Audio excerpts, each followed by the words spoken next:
Hey, this is Mark Ray. And this is Zach DeJarle. And this is EdTech Remix. Welcome back. Today we're going to be talking about another ISTE standard. This one is Creative Communicator. And this is kind of a fun one. We're going to have a great guest out here today that's been doing this stuff for a long time. So 36 plus years. No kidding.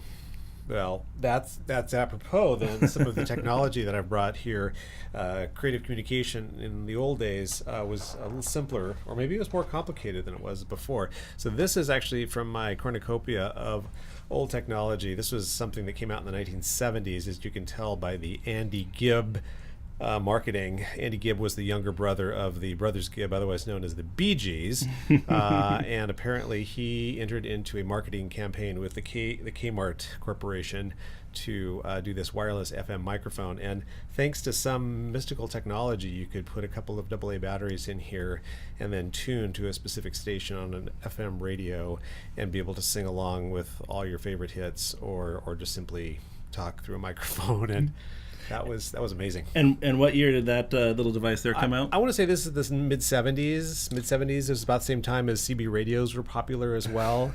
And this, of course, was Andy Gibb. He was the youngest of the Gibbs. He left the Brothers Gibb, and yeah.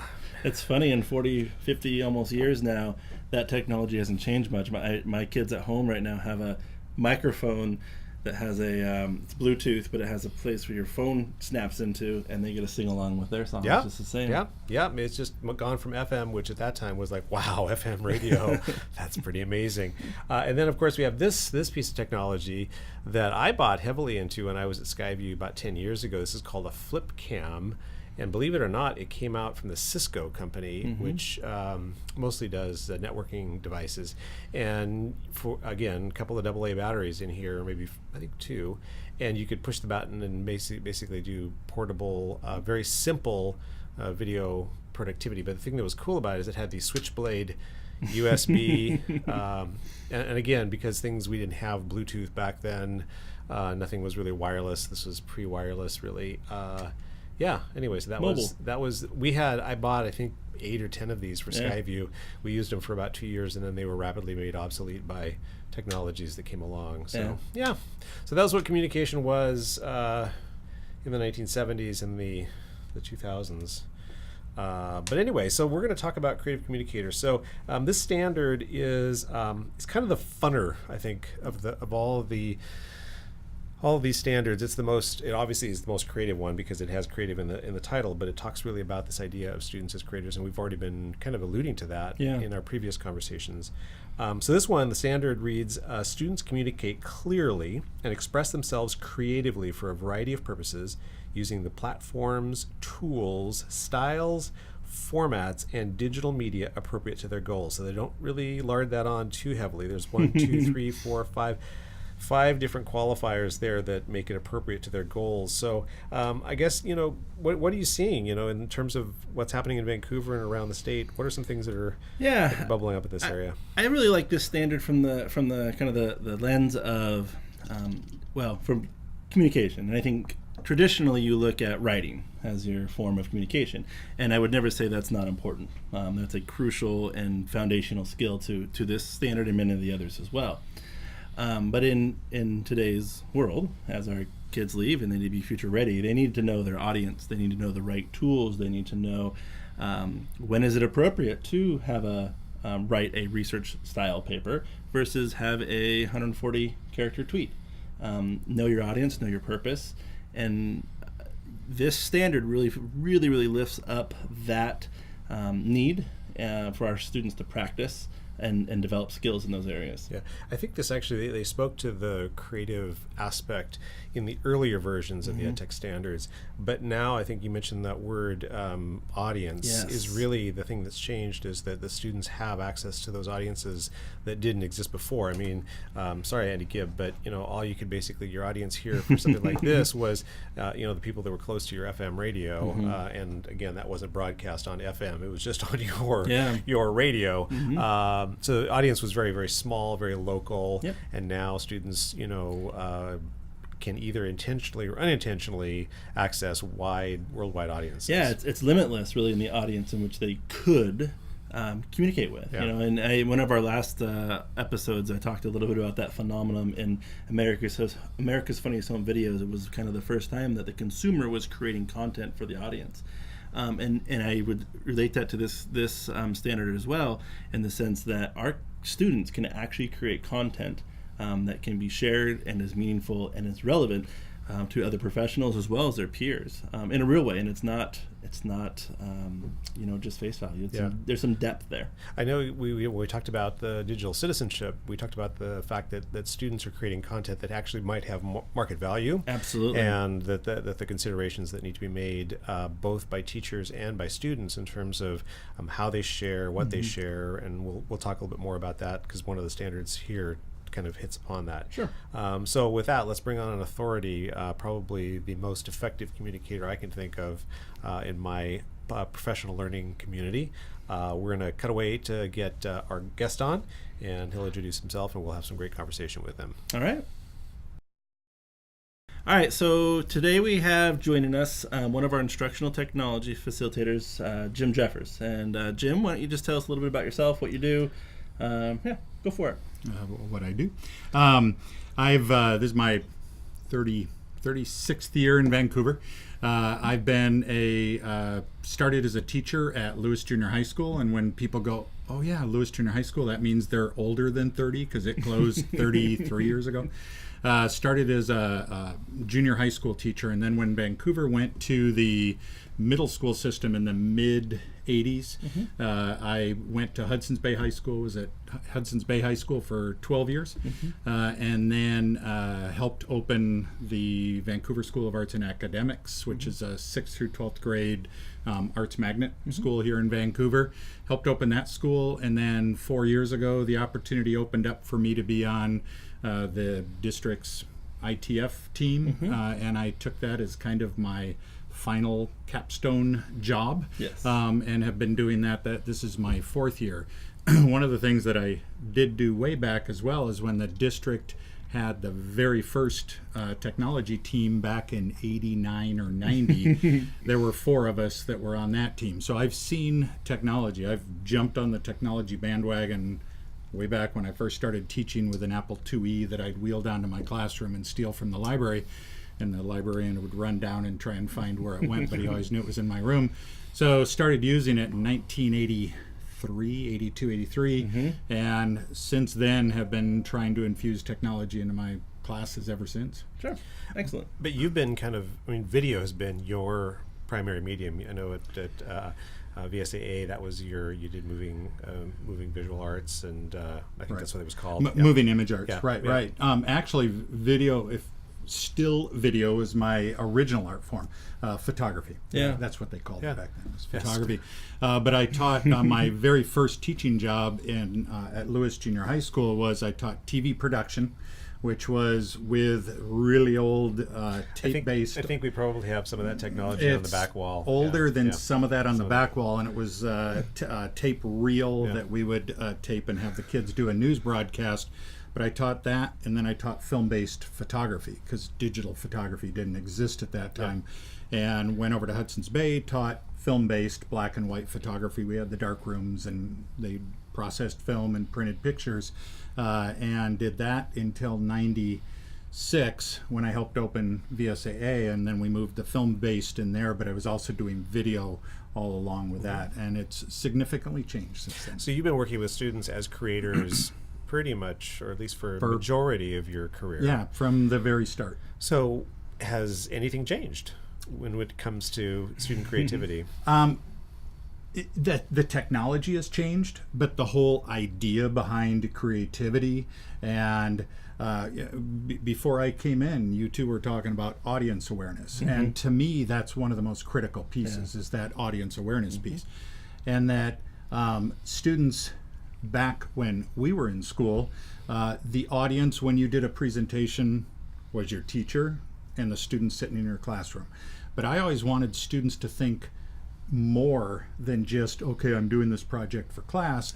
I wanted them to do a presentation that they knew they had to do it in front of their students for their class, but they had to think beyond that. We weren't able to really exercise that option until YouTube and until the web and everything came out. But I always ask the kids, okay, your direct audience is those people that are sitting in front of you. Yeah. You may have planned for that direct audience. You have to plan for that direct audience, but it might not be your ideal audience. So we talk about their direct audience, their indirect audience, which is if I'm sitting in a classroom and a student presents to me, I may go home and tell my kids or my wife or a friend, oh, you should have seen this presentation. And that audience actually is the invisible audience, the audience that wasn't even there. But there was the direct people that are sitting there, the indirect, which is what if the principal walks into the classroom? What if another teacher walks into the classroom? What if somebody's in there that you hadn't planned on for your presentation? You need to think about that. Sure. Then those people that weren't there. And then the other thing I always want kids to think about as students or whoever's doing a presentation, who's their ideal audience? If they could choose an audience, if they're creating a project, who would your ideal audience? Do you want it to be the President of the United States? Do you want it to be the United Nations? Who do you want it to be? So always thinking about those audiences and then coming back to who you're actually presenting in front of. But once technology came into it, I started to have kids that were presenting way outside the classroom. And I mean, you were around when we had the little satellite cams and we started to do some classroom collaboration across the district and across the country. So two things I guess I'm hearing is the technology has changed. One is that the tools that are available to kids and to adults have changed pretty dramatically over the last, well, even just in the last 5 years or so. That's you know, the smartphones and the technology that's there is you can do all of that photography and that video that you did and worked very hard to put together with tens of thousands of dollars worth of equipment 20 years ago now is basically, you know, in your back pocket. Right.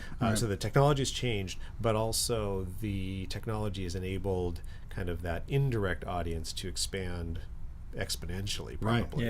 Right. And that's tough for teachers, I think. You know, if you're a communications arts teacher, then you know you can kind of focus on that and you teach kids how to do that. But I don't think a lot of regular kind of classroom teachers and even librarians are ready to be able to deal with kind of that the challenge of that bigger audience.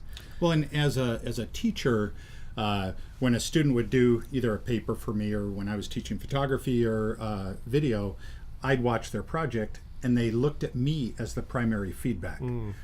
What surprised me was over time, kids had already gotten a lot of primary feedback prior to even sharing it with me. I started to build it in that I wanted other students to see it, to lay eyes on it, to assess it before I saw it the first time. I wanted them to get feedback. But I had students coming in. An example, one is a student did a senior project about 3 years ago now, that she did a project on veganism and environmental studies or whatever. But she was doing a video and she wanted to interview some different people, but she wanted to get a global perspective. So she put it out there on her YouTube channel that she had already created. Hey, I've got a couple questions. Will you pull out your phone, record yourself answering these questions, and send it to me? Her end project that she came up with and she shared then with her direct audience for her senior project presentation had interviews from mostly people that were in the 18 to 25-year-old age.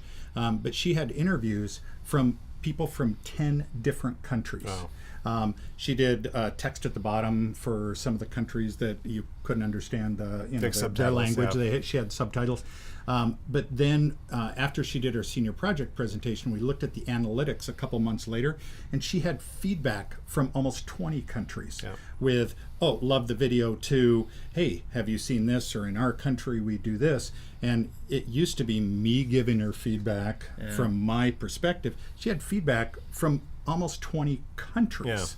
And so for her to be able to do that, I became much less the expert. I helped her along with a project, but a lot of her feedback and the way that she looked at her project, and now she's creating much bigger films and spreading them out. But the YouTube and the being able to put stuff way out there has truly changed education, or will change.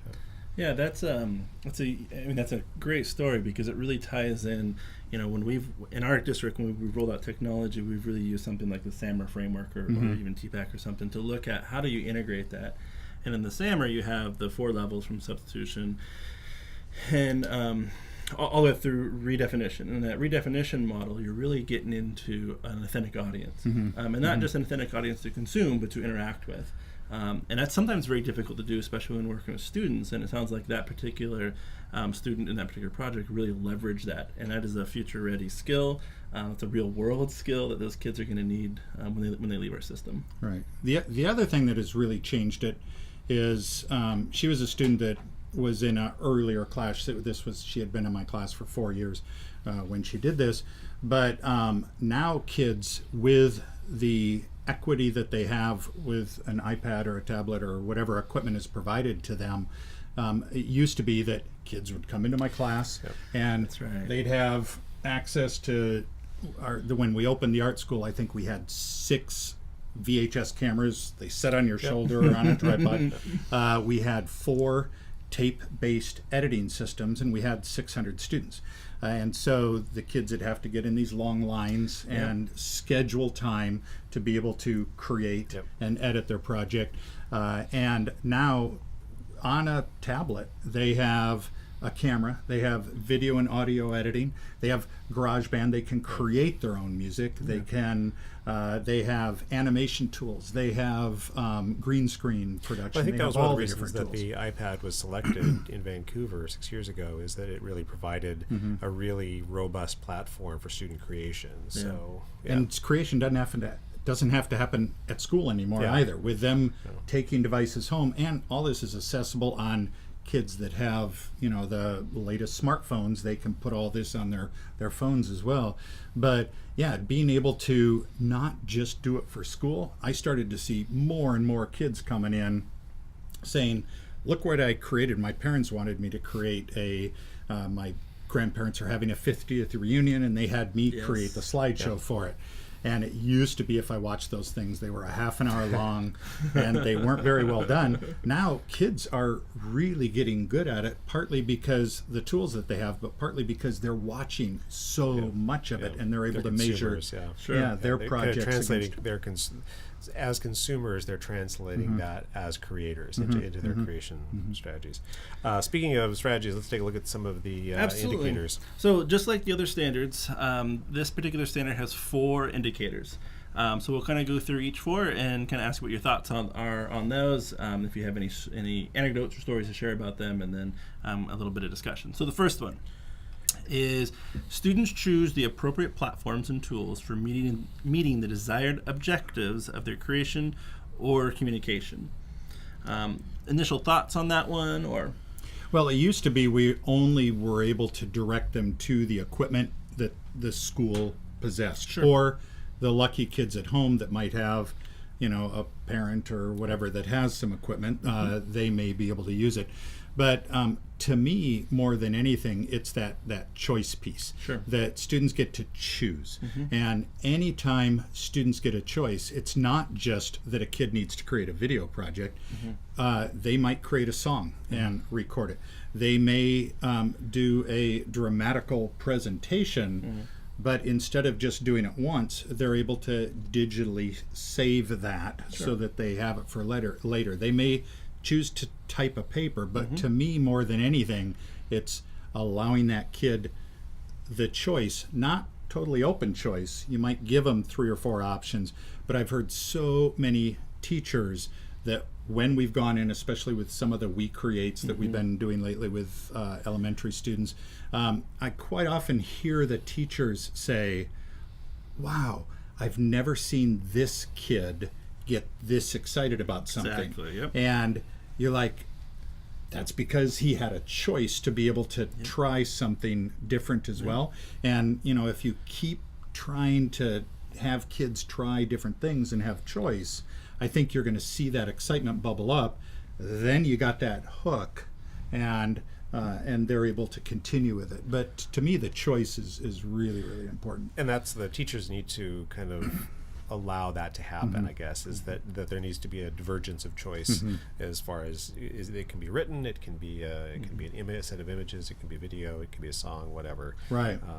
And I think that's it's great that students have those choices now because the technology has made that possible, but they have to have the teachers as the gatekeepers to allow that to happen, I think. Right. Well, and the teacher also then has to look at the standards for their particular curriculum. I mean, it sounds as if what we're talking about mostly is artsy stuff, but there's some science teachers that I've worked with that they have students that are doing animations of cell division. They have students draw out, they're doing it paper-based, drawing out on little pieces of paper the cell, and then it's splitting and it's splitting and it's splitting and it's doing whatever cell mitosis does.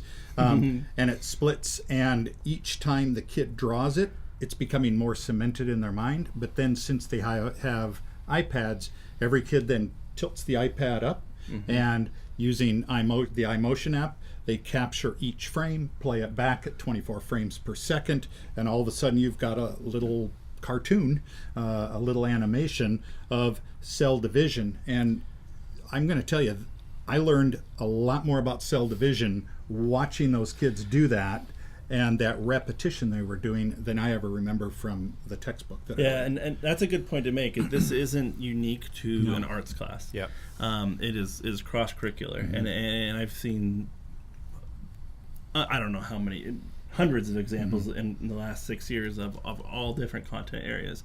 The one that jumped into mind when you were talking about that it wasn't just art was in middle school, 7th, 8th grade, I believe. They were talking about how a bill becomes a law, and there's that classic Bill on Capitol Hill song, and there were some kids that created similar ones to that that I were better than that one. Doing that. I'm not sure if that's possible. Doing the whiteboard. Absolutely. Schoolhouse Rock. That's what I'm thinking of. That's exactly what I'm thinking of. Yeah. So the next standard is students create original works or responsibly repurpose or remix digital resources into new creations. I think that's a really intriguing one. It really talks about this idea of repurposing and reusing materials, which is now, thanks to digital tools, much easier than it ever was before. Yeah, and that's a difficult one, because you do have a lot of teachers that are like, wait, you can't use that song, or you can't use that image. I don't want to go to jail. Am I going to get arrested if you try to do this? And there is a lot of discussion around educational fair use versus general use. Yeah. And to me, I'm certainly not a lawyer or a legal authoritarian with this. But you did play one on TV. I did play, yes, I may have played a lawyer on TV. But to me, when we did something in the classroom, and it was only for within the classroom, the direct audience, especially with beginners, I let them play around with some stuff. I didn't want them to think they had to do everything. I never let them use an entire song or an entire movie, obviously, because my projects, any teacher that's listening to this, my recommendation would be to keep everything to 2 minutes or less. Yeah. And if you want to go 3 minutes, okay, but 3 minutes, don't have students doing anything longer than that. But so I would allow them to use short movie clips, things like that. But then as they moved through my classes, what I expected was that more and more and more of it became original work, because they had the tools available to them. There are a lot of opportunities, though, to do some remixing. Kids see it all the time. You'll hear songs remixed, and they'll see on YouTube. I didn't have them do those for classroom projects, but I did have students. C-SPAN has a documentary contest each and every year. One of the requirements is that you must use, it was like 2 or 3 clips from C-SPAN in your little documentary, and I did that for about 4 or 5 years. The very first year we did it, all of a sudden the C-SPAN bus showed up, and I had students with a great big $200 check that they had won because they had received an honorable mention. But I took them, and it took something that to most of the kids was relatively boring, but I had them watch a bunch of C-SPAN clips that were out there, and then they got to choose which topic they wanted to create a documentary on. Sure. And then they do a documentary. C-SPAN's limit at that time was a 5-minute documentary. I encouraged them to do a 3-minute. But so there is the ability to do some mixing with it if they're going to put it on YouTube or they're going to try and monetize anything off of it. Then to me it was always really important for those kids to understand that it needs to be their work. Yeah.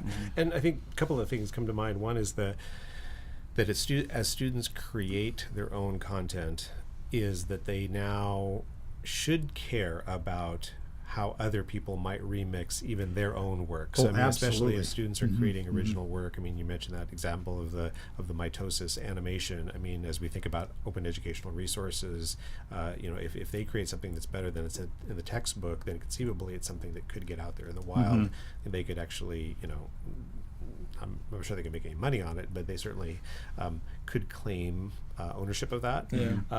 The other thing too is this whole thing about Creative Commons. So the Creative Commons licensing that has now become pretty commonplace, especially in educational organizations.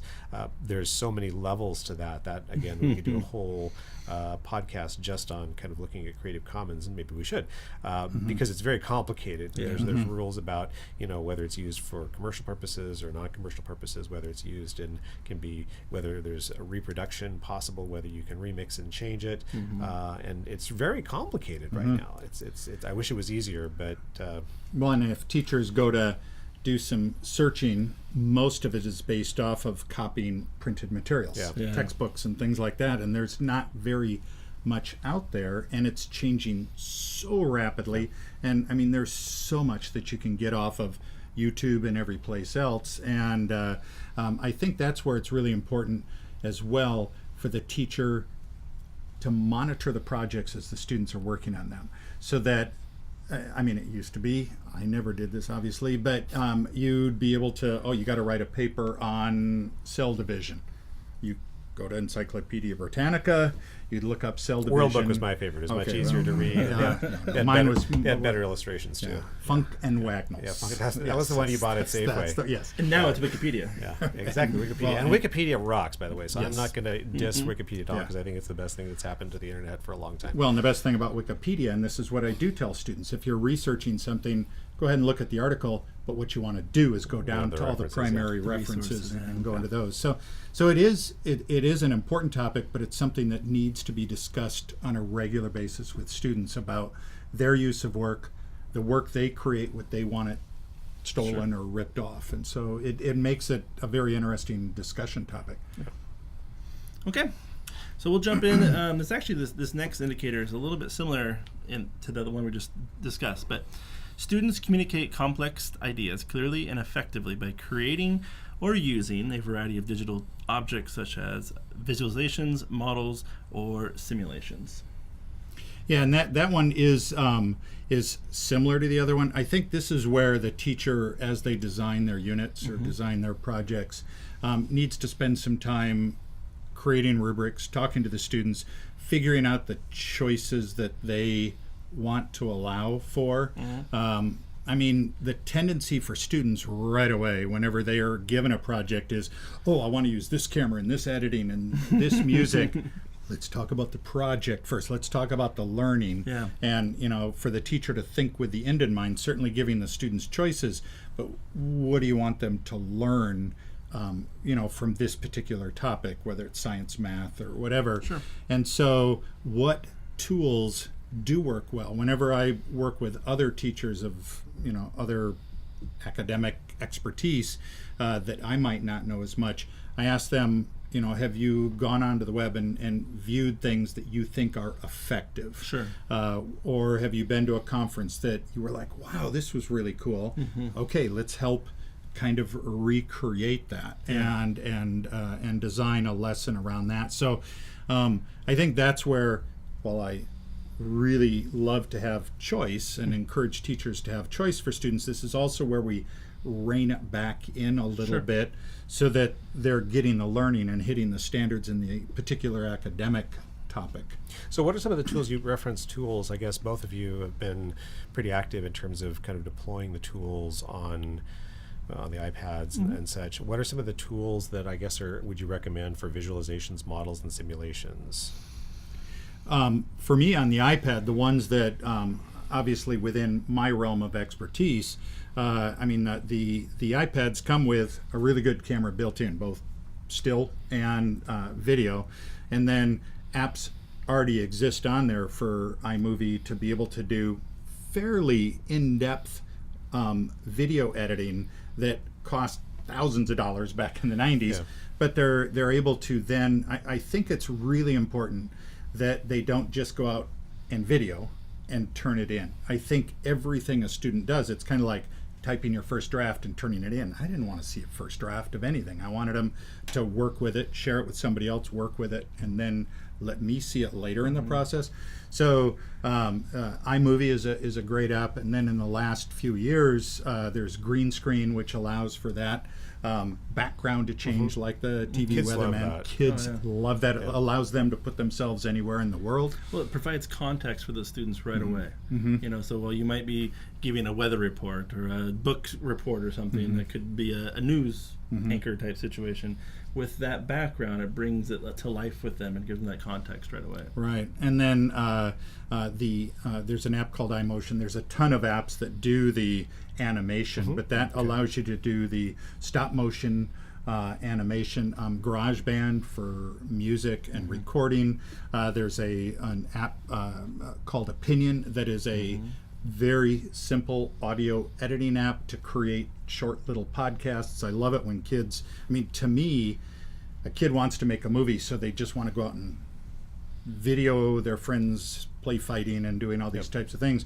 To me, I always started with audio with them because to me, I wanted them as a filmmaker to use all the tools that were available to them. And to me, I'd tell them a filmmaker has 5 tools in their tool chest.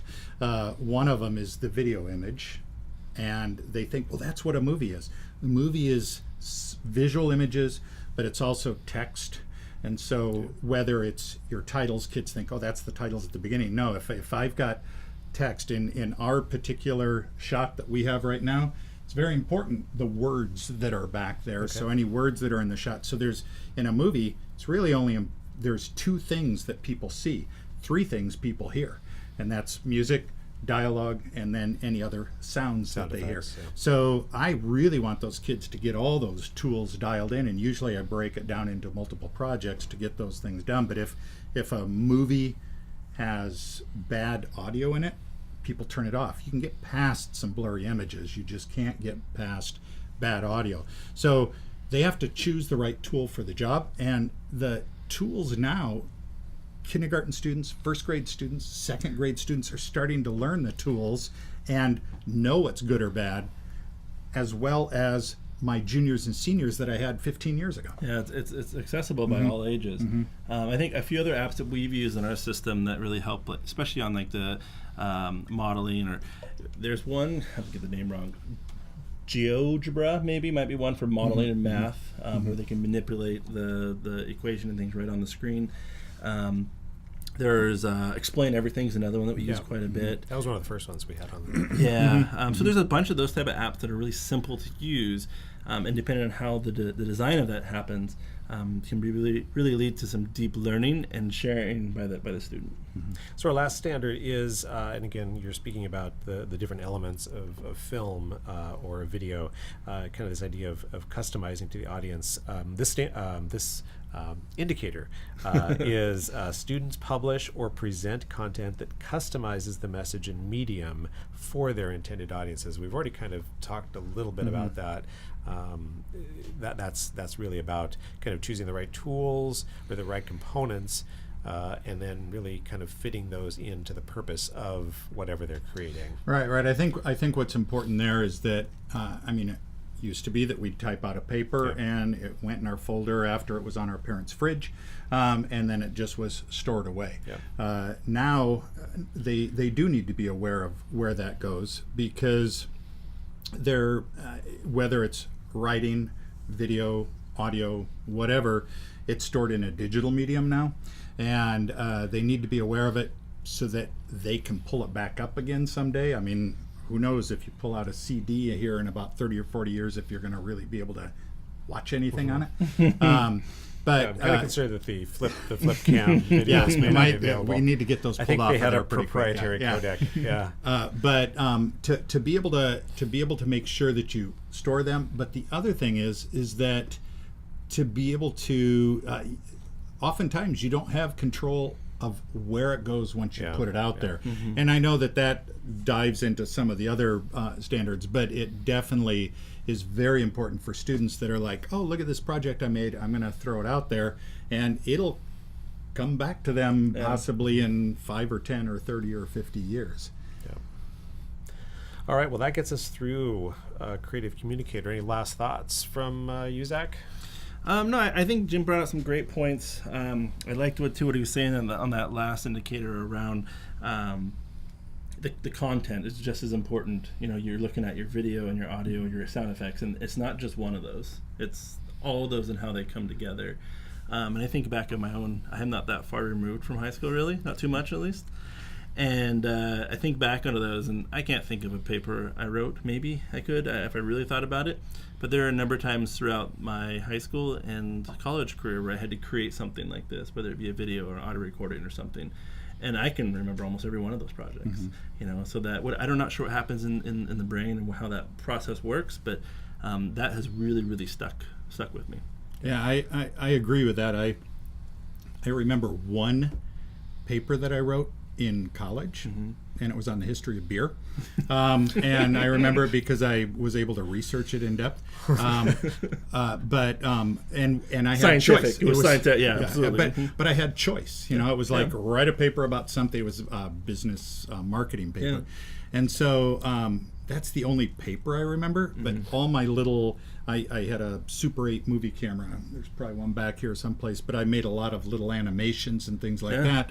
I'd share them with friends, and a couple teachers allowed me to bring them in and share them. But I remember those. It's the same thing as I remember field trips. I don't remember sitting in class. Sure. And so to me, allowing kids choice, allowing students choice in what they're doing with parameters, and also as a teacher, allowing yourself to not be the expert. There is no way that a teacher can keep up with all of the technology. And so just let that part of it go. You can be the expert, you can help assess and look at the content, but sometimes let some of that go, and you're going to be amazed at what the students come back with. And then they can either teach you, or, there were some programs that I allowed my students to run with that I still haven't learned, but they developed a lot of expertise, and they'll get employed in those some days. And the one thing I'm taking away is this idea of audience. Is that in the old days the audience was the teacher, as you said, Jim.